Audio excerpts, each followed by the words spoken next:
का मोठी बातमी आहे। ट्रान्स हार्बरवरील लोकलची वाहतूक विस्कळीत झाली आहे। तुर्भे आणि कोपरखैराने स्थानकादरम्यान तांत्रिक बिघाड झाल्याची माहिती आहे। तर ठाण्याच्या दिशेने जाणाऱ्या गाड्या खोळंबलेल्या आहेत।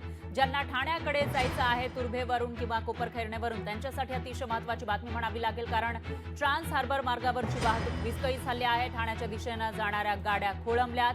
वाहतूक सुरळीत करण्यासाठी रेल्वेचे प्रयत्न सुरू आहेत।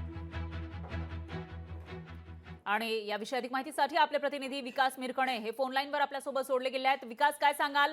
ट्रान्स हार्बरवरची वाहतूक विस्कळीत झाल्याचं कळतंय। साधारणतः किती वाजल्यापासून वाहतूक विस्कळीत आहे आणि किती वेळ लागू शकतो वाहतूक सुरळीत होण्यासाठी?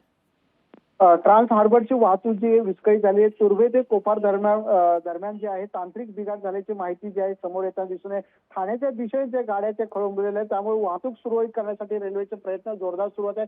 सकाळच्या दुपारची वेळ आहे, त्यामुळे अनेक प्रवासी आहेत ते सुद्धा मुंबई आणि ठाण्याच्या दिशेने जात असतात। मात्र अशा वेळेस रेल्वेमध्ये बिघाड झाल्यामुळे, तांत्रिक बिघाड झाल्यामुळे रेल्वे सेवा विस्कळीत झालेली आहे। निश्चितच विकास, धन्यवाद तुम्ही दिलेल्या या सविस्तर माहितीसाठी। याविषयीचे अपडेट आपण घेत राहूयात। लोकशाही मराठी ऐका, पहा, जागरूक रहा।